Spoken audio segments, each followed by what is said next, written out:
Il y a toute une réflexion sur le sel également. C'est pour ça que je vous dis, parce que dans le milieu associatif, vous êtes très au courant. Le sel, voilà, il y a un doute de dire que le sel puisse être un facteur aggravant à son impact. Alors, c'est quoi un régime sans sel? C'est un demi-gramme, un gramme, comment on fait? Puis un régime sans sel, c'est pas marrant. Donc voilà, aujourd'hui, c'est une notion qu'il faut évaluer. Je pense qu'aujourd'hui, pour un malade sédentaire, il faut manger son sel, enfin pas trop salé, quoi, mais rester sur une alimentation normale. Donc ça, c'est les facteurs environnementaux, on travaille beaucoup là-dessus pour essayer de maîtriser. Il y a un autre facteur environnemental, c'est l'exercice physique. On recommande à nos patients sur l'impact d'avoir au moins 30 minutes d'exercice physique régulier par jour. Et d'ailleurs, c'est recommandé à la population générale. L'exercice physique, pas le sport, forcément. Ça peut être la marche à pied, le vélo, la natation, des choses simples, régulières. Ça augmente le système cardiovasculaire, bon, d'accord. Sur le moral, c'est extrêmement simple. Vous avez deux facteurs de régulation biologique simple de régulation de l'humeur.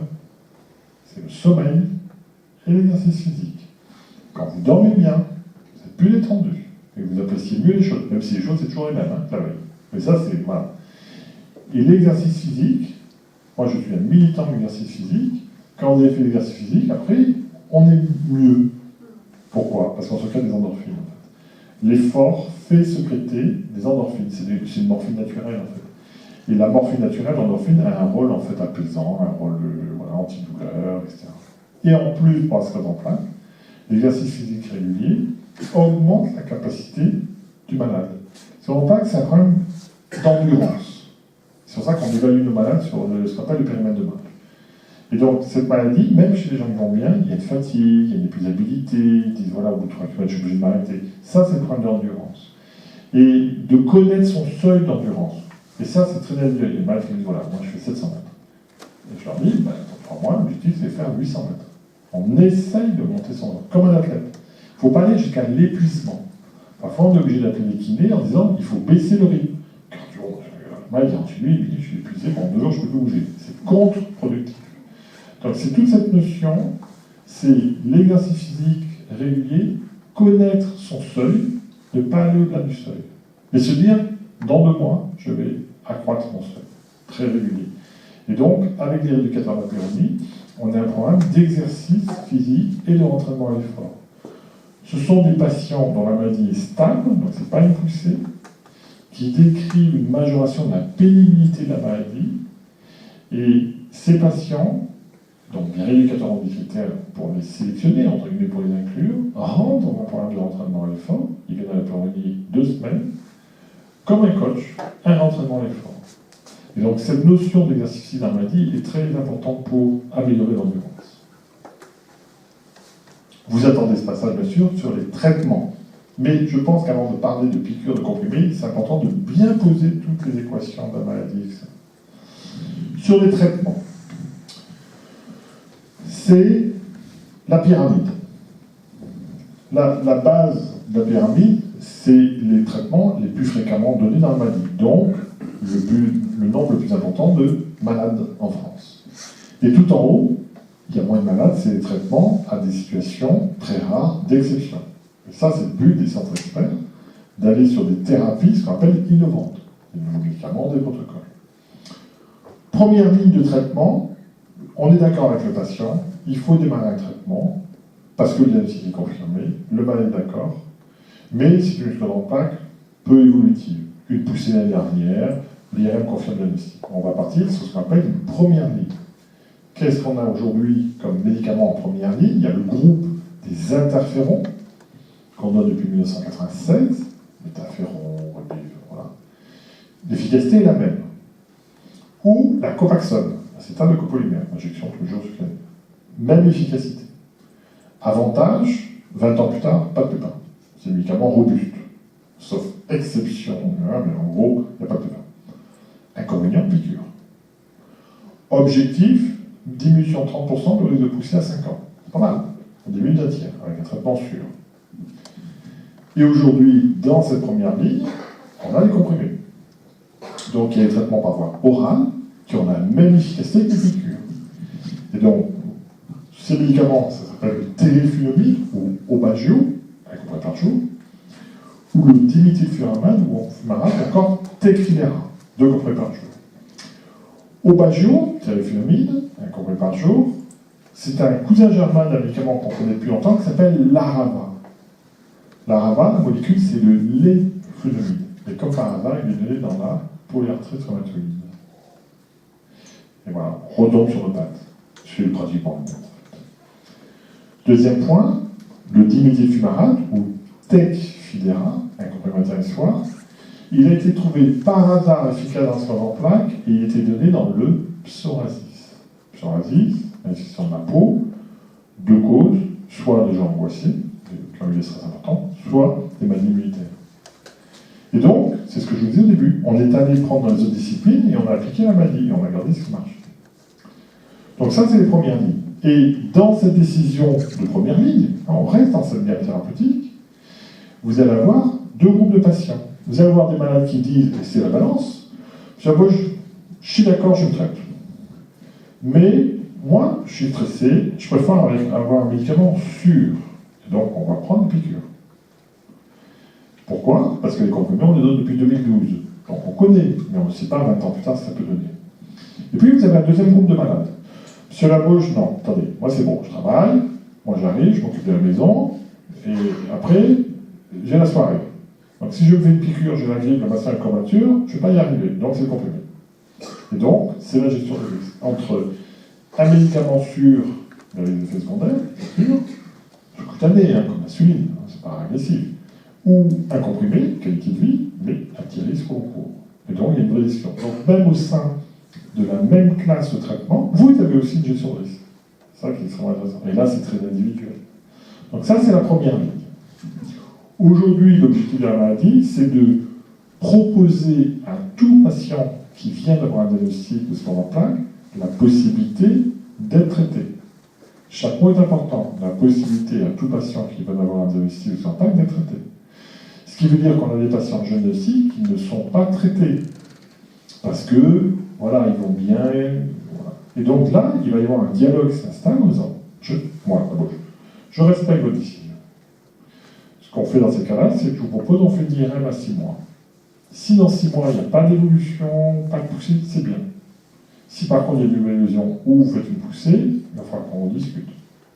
Et donc, en général, c'est comme ça qu'on fait. 6 mois plus tard, on fait une IRM, on voit l'évolution. Parce que le malade est décideur aussi, il est concerné par la décision. Donc ça, c'est extrêmement important. Première ligne de traitement. Ensuite, le malade, 2 ans plus tard, il va faire une nouvelle poussée, ou des nouvelles poussées. Ça veut dire que le médicament ne marche pas assez. Il a peut-être marché, mais à un moment donné, il ne marche pas assez. Et donc, on va passer à des traitements dits de deuxième ligne. Traitement dit de deuxième ligne, ça diminue de 60% le risque de poussée. 2 tiers en moins. Là, ça devient intéressant. Et donc, 2 grands médicaments aujourd'hui, le Tysabri, ou natalizumab, c'est une perfusion 300 mg par mois. Ça marche très bien. Très bon médicament, très élégant. Mais le problème du Tysabri, c'est que c'est compliqué 2 ans plus tard. Parce que le Tysabri, il y a un risque d'infection. Et donc, le Tysabri, voilà, c'est une vraie décision quand on décide de le traiter, de le donner aux patients. C'est un excellent traitement. Mais il faut savoir que 2 ans plus tard, il y a un risque d'immunosuppression et un problème, ce qu'on appelle la limpe, d'encéphalie. Enfin, c'est compliqué. Mais nous initions des traitements au Tysabri à chaque patient. Il n'y a aucune ambiguïté. C'est toujours compliqué.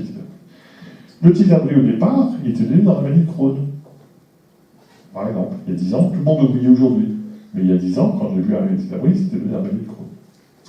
Deuxième médicament, qui est le fingolimod ou Gilenya. 1 comprimé par jour. Ça marche. Il y a des risques d'hépatite, infectieuse, 10% de complications. Vous voyez, on passe des piqûres interférant à peu près à 0% de complications, et au-dessus, on est à peu près à 10% de complications. C'est pas énorme, un malade sur 10, mais on a plus de risques. Ça marche. Le Gilenya, ou fingolimod, était donné au départ dans les rejets de greffe. Quand vous greffez quelqu'un, vous donnez un cœur. La première chose de l'organisme, c'est de rejeter l'organe qui reçoit. C'est les lymphocytes qui repulsent. Et donc, on va donner des médicaments pour maîtriser ces lymphocytes. Et dedans, il y a le Gilenya. Et on s'est aperçu, par hasard, qu'il y a des résultats en plaque, et ainsi de suite. Chaque fois, c'est le même raisonnement.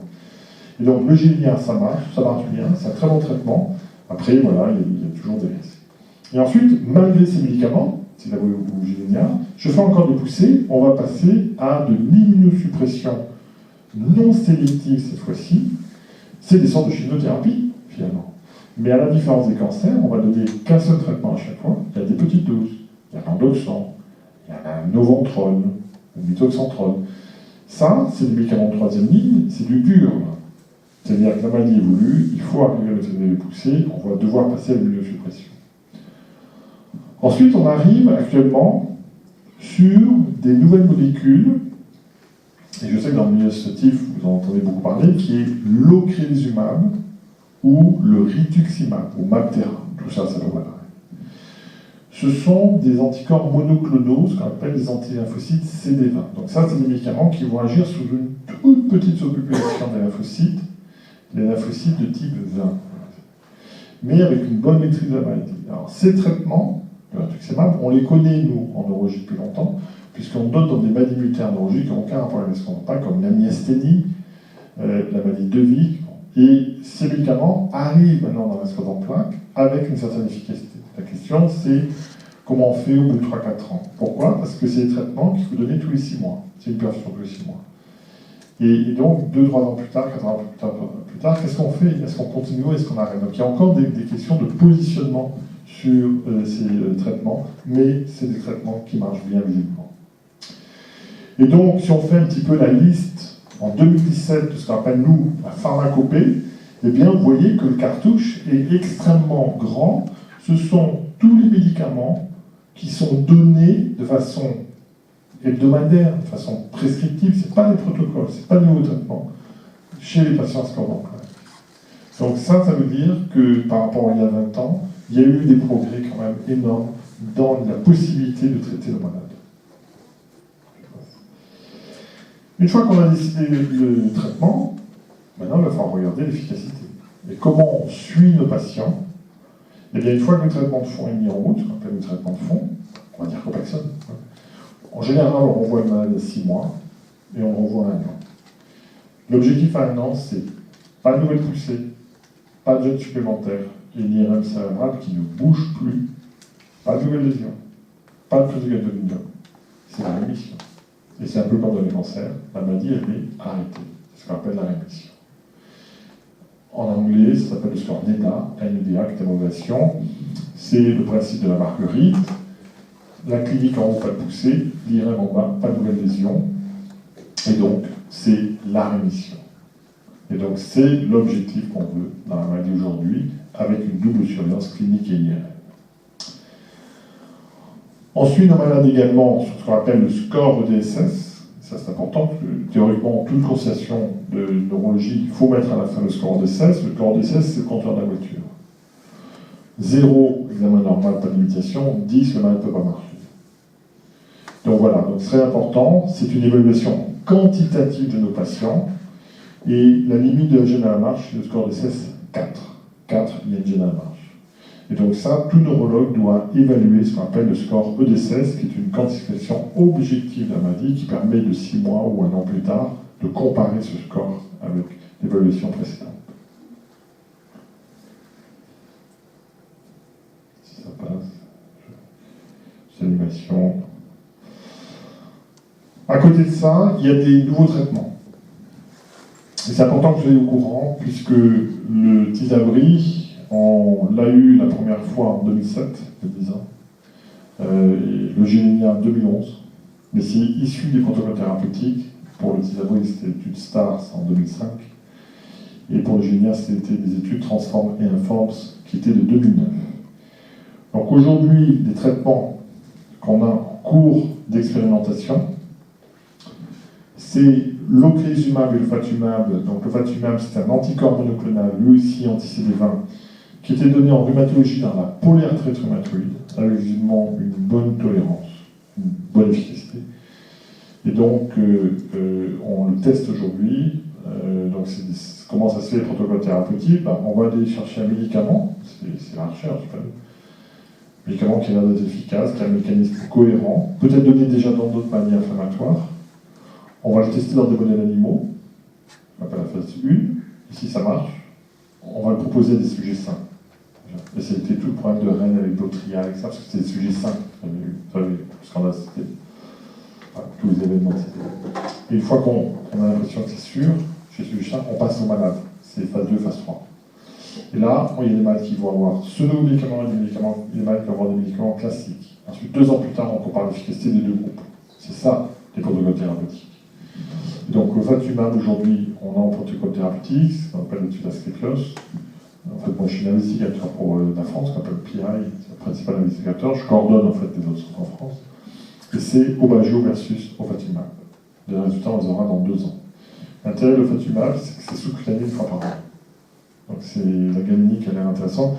Pour le moment, ça se passe bien pour les patients, il n'y a pas de souci. Ensuite, va arriver en septembre, octobre, un médicament qui s'appelle le daclizumab, qui est aussi un anticorps monoclonal, qui va lui être possible en prescription. Ensuite, il y a un médicament dont on parlait dans le milieu associatif, qui est le protecteur de la myéline, ce qu'on appelle l'antilingo. C'est un protecteur de l'oligodendrocyte. L'oligodendrocyte, c'est une cellule qui se sécrète de la myéline. Et donc, il faut savoir qu'on s'était publié il y a 2 mois des résultats négatifs de ce médicament. Et Biogen a décidé de réouvrir le protocole thérapeutique. Et donc, on a signé des accords pour être centre régulateur pour l'antilingo qui va démarrer probablement vers septembre-octobre. Donc, sur un protocole, il y aura des malades traités et des malades non traités. Ça, c'est pour évaluer l'efficacité du médicament. Ensuite, il y a d'autres médicaments qui arrivent. Il y a l'uclisumab, il y a le zimnoad, donc vous voyez des noms très curieux. Et puis, on a signé un accord pour des associations thérapeutiques, notamment d'essayer de combiner 2 médicaments différents, par exemple Tecfidera plus un anticorps monoclonal. Donc, on a peut-être signé des accords pour essayer d'être encore plus efficace sur l'aspect inflammatoire. Parallèlement, dans la recherche, on travaille notre job, vraiment, voilà, on essaie d'être. C'est sur les formes atypiques de sclérose en plaques. On a des patients qui, finalement, le diagnostic est bien une sclérose en plaques, mais qui ont des IRM, des histoires cliniques très curieuses. Alors, j'ai vu quelques représentations de panel des IRM. L'objectif, c'est, chez ces patients qui ont finalement une sclérose en plaques, mais qui n'est pas comme les autres patients sclérose en plaques, d'aller déterminer des marqueurs qui vont nous faire comprendre pourquoi ils ont eu une maladie différente des autres patients sclérose en plaques, et ensuite, une fois que ces marqueurs sont trouvés, de les appliquer aux patients classiques de sclérose en plaques. On appelle l'étude des formes atypiques. C'est un gros projet national qu'on a actuellement. Et donc, voilà. Ensuite, derrière ça, il y a tout le travail associatif. L'objectif de la maladie, quand je viens vous voir Mende, je vais à Agde en mai, avec des médecins généralistes, probablement 2 à 3 fois par mois, le problème. La sclérose en plaques, c'est un chemin de vie. C'est un chemin de vie pour le malade, c'est un chemin de vie pour les accompagnants, et c'est un chemin de vie pour le neurologue. Une fois qu'on prend en charge la patience qu'on va pas, on a signé un bail. Même genre 2 jours par an. Voilà. Et donc, c'est très important cette dimension. C'est-à-dire que c'est une maladie chronique. Je vais vous raconter une histoire. Hier soir, 20h, je vois un malade, j'avais vu en 2007. C'est un malade, je ne vais pas vous donner la profession, qui a une profession paramédicale. Ah non, paramédicale. Donc, ceux qui sont un peu dans la réflexion doivent pouvoir trouver. Voilà, qui habitent en Montpellier. Voilà. Et ce malade a une sclérose en plaques. Première poussée en 2003. Il était sur Toulouse à l'époque, il fait ses études, il a vu le purement, etc., diagnostic établi, etc. Et puis, on lui propose la Copaxone, et je le vois en 2007 une seule fois, et il avait refait une poussée, mais en fonction de son dossier, peu de plaques en IRM, pas de poussée pendant 4 ans. En 2007, je lui dis, écoutez, la Copaxone ne me supportait pas bien, vous allez bien aujourd'hui, moi je vous propose de l'arrêter. Et puis, plus jamais de nouvelles. Mais en fait, je savais qu'il était bien là, puisque comme il a une profession paramédicale, de temps en temps, j'avais des retours par les malades, parce que le monde est petit. Et voilà-t-il pas qu'il a appelé la semaine dernière ma secrétaire en disant il faut que je vois monsieur Lacoste. Je l'avais mémorisé le nom. Je l'ai envoyé hier, 10 ans plus tard, il n'a pas fait pousser. Et il a un métier assez physique, il travaille toute la journée. Donc, première question, c'est finalement la décision qu'on a prise il y a 10 ans ensemble, qui est une décision incroyable, puisque vous avez des neurologues, il faut vous traiter, si vous ne traitez pas, voilà ce qui va arriver, vous savez, un langage un peu censeur, un peu dominateur pour les médecins. Je lui dis finalement la décision qu'on a prise ensemble il y a 10 ans, est-ce qu'elle était bonne pour vous? Elle m'a dit elle était excellente. Il a en fait 10 poussées, bah oui, c'est un risque. Enfin, en 13 ans, il a en fait 3 poussées. Vraiment, il va bien. Hein. pris la photo, etc. Deuxième question que je lui pose, je lui dis pourquoi vous n'êtes plus jamais venu me voir? Il m'a dit je ne pouvais pas, c'était insupportable. Voilà, le nom de la maladie, je vois des patients scandaleux, c'était trop. Il y avait sa femme qui était là. Et on rentre dans ça, c'est mieux vivre la scandale plaque au quotidien. Et ça, c'est un vrai combat. Et c'est valable pour les médecins généralistes, pour la mairie de Mende, c'est valable pour les patients, pour les accompagnants, pour tout le monde. C'est que cette maladie elle soit connue, acceptée et que les gens comprennent. C'est extrêmement important. La différence, l'être humain n'aime pas ce qui est différent. Et la maladie est une différence. Et c'est la justice, la maladie. Et pire, dans ce scandale plaque, vous avez les symptômes invisibles. Le patient scandale plaque, tu le vois, il va très bien. Il arrive au boulot, je suis fatigué. Ouais, c'est bon, on a compris, on va travailler. Mais la fatigue, c'est un des symptômes invisibles de la maladie. Ce n'est pas des enfants. Ils sont fatigués. Et donc, l'objectif que la maladie soit connue, c'est que dans l'entourage, donc vous voyez simplement au boulot, au pompiste, je ne sais pas quoi, quand un patient scandale plaque dit qu'il est fatigué, qu'il soit compris. Voilà. Et ça, c'est extrêmement important. Et donc, le milieu associatif, au sens large, est très important. Et donc, on travaille beaucoup avec la FCEP, la PF sur Montpellier, et avec CEP 48 chez vous, pour vraiment faire connaître cette maladie. Et on avait créé donc, en 2015 et également en 2016 l'école de la scandale plaque. C'est-à-dire que c'était le samedi matin, et on avait des ateliers de 30 personnes sur des thèmes différents pendant 5 samedis, où on réexpliquait les symptômes, les problèmes urinaires, la sexologie, les problèmes de la fatigue, les douleurs, la spasticité, etc. Et donc, on reprenait en atelier d'une trentaine de personnes, où les gens aussi, vous voyez ici, vous êtes nombreux, donc c'est difficile de s'exprimer quand il y a beaucoup de monde, il y a une répression sociale. Quand on est à 30, et surtout au 5e samedi où tout le monde voit que c'est les mêmes gens, voilà, et c'est ça l'objectif. Et donc, c'est ça le milieu associatif, c'est mieux vivre la scandale plaque quotidien, et on avait créé l'école et les ateliers de la scandale plaque. Toujours